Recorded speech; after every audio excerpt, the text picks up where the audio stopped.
अस्सलामुअलैकुम dear students, this is Umar Raza और आज हम एक बहुत ही इंटरेस्टिंग टॉपिक के साथ हाजिर हुए हैं। वो है y 0 to 0 power is undefined, कि किसी भी वैल्यू अगर 0 की पावर 0 हो तो वो हमारे पास अनडिफाइंड क्यों होती है। अनडिफाइंड भी कह सकते हैं, आप उसे इन्फिनिटी भी कह सकते हैं। ठीक है, अब देखें, हमने ये बात प्रूव करनी है कि y 0 raise to power 0 is equal to undefined या इन्फिनिटी, कि 0 रेज़ टू पावर 0 अगर 0 की पावर 0 हो तो वो अनडिफाइंड या इन्फिनिटी होती है, क्यों होती है। तो अगर हमें ये तो चलो पता है कि 0 रेज़ टू पावर 0 अनडिफाइंड होती है या इन्फिनिटी होती है, लेकिन होती क्यों है ये हम प्रूफ देखते हैं अभी। देखिए, इसका प्रूफ है हमारे पास। अब देखिए, प्रूफ हमने करना 0 रेज़ टू पावर ये अनडिफाइंड है, तो इसकी हम लेफ्ट हैंड साइड को कंसीडर कर लेते हैं।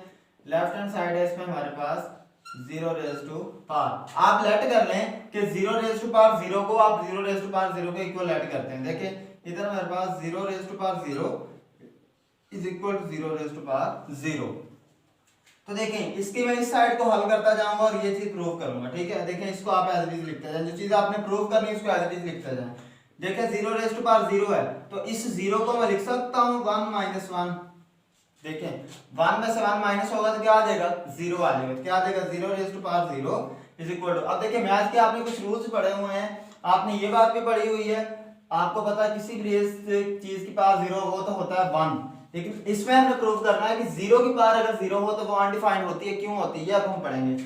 अब देखें, 0 into 1 माइनस 1, तो ये क्या बन जाएगा हमारे पास।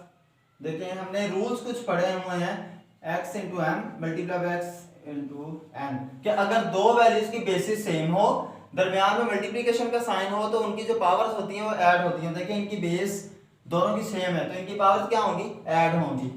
क्या आ जाएगा, बेस 1 टाइम आएगी, पावर्स ऐड हो जाएंगी। पावर्स ऐड होंगी तो क्या बन जाएगा, m प्लस n।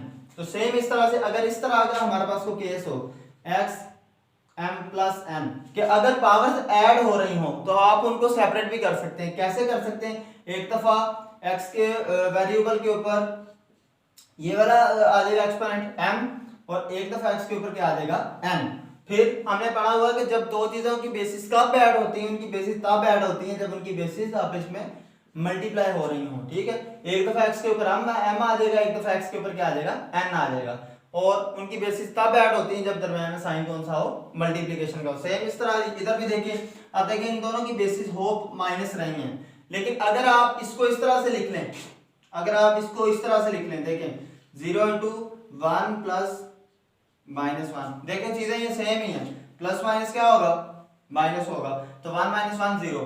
तो आप बेशक ऐसे लिख लें, बेशक ऐसे लिख लें, चीज सेम ही बनेगी। देखें, प्लस माइनस दोबारा क्या बन जाएगा, माइनस हो जाएगा। आप कंफ्यूज ना हो कि मैंने तो आपको कहा है कि दोनों के दरमियान प्लस होगा फिर वो चेंज होगा, लेकिन इधर मैं माइनस कर रहा हूं, इसलिए मैंने आपको बता दिया है कि प्लस होगा भी तो वो प्लस माइनस माइनस ही होगा। ठीक है, तो क्या आप इसको सेपरेट करके लिख लें, प्लस माइनस माइनस ही होता है। ये सिर्फ मैंने आपको बात बता दी है, आप इसी को शो करवाएं। ठीक है, ये मैंने आपको बता दिया कि ये काम मैंने किया, क्यों किया। अब जो अगला काम मैं करने लगा हूं वो है, देखिए इसी को लेके करता हूं, 0 रेज़ टू पावर 0। अब देखें, इधर x raise to power m plus n था, इसको मैंने सेपरेट कैसे किया था, एक दफा x के ऊपर क्या आया था m, एक दफा x के ऊपर n।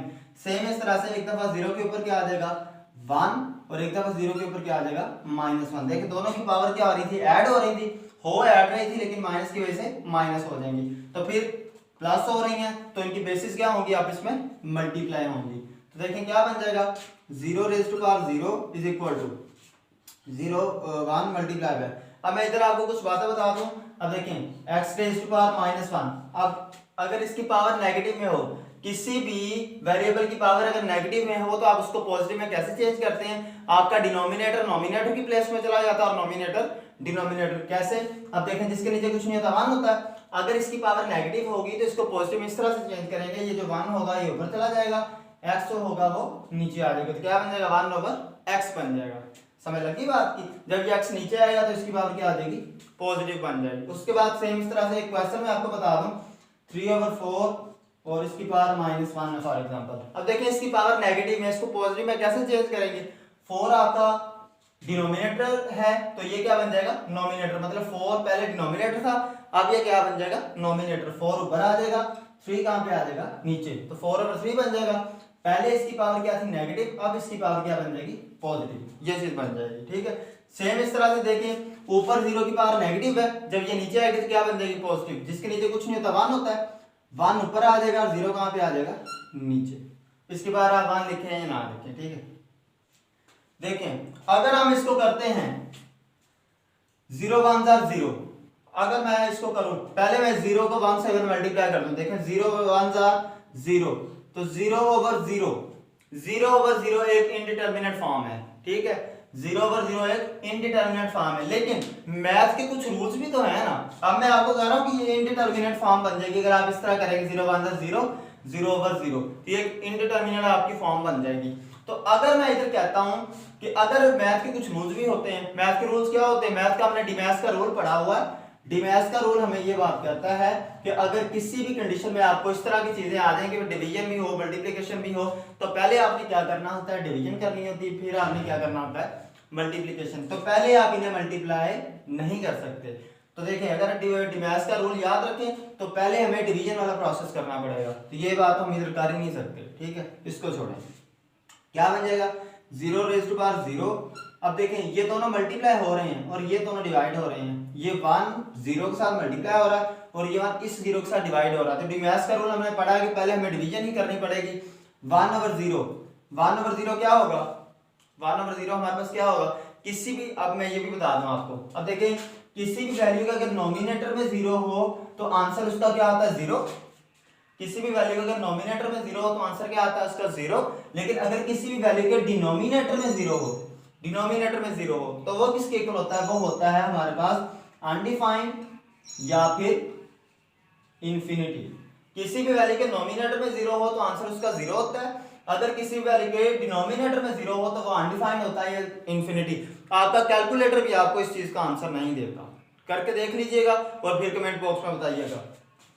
देखें 0 मल्टीप्लाई बाय 1/0 किसके इक्वल होता है, किसी भी वैल्यू के डिनोमिनेटर में 0 हो तो क्या होता है इंफिनिटी के इक्वल होता है, इंफिनिटी या फिर आप अनडिफाइंड कह सकते हैं। अगर आप देखें 0 को इंफिनिटी से मल्टीप्लाई करें, 0 इंफिनिटीज आर इंफिनिटी, पक्की बात है।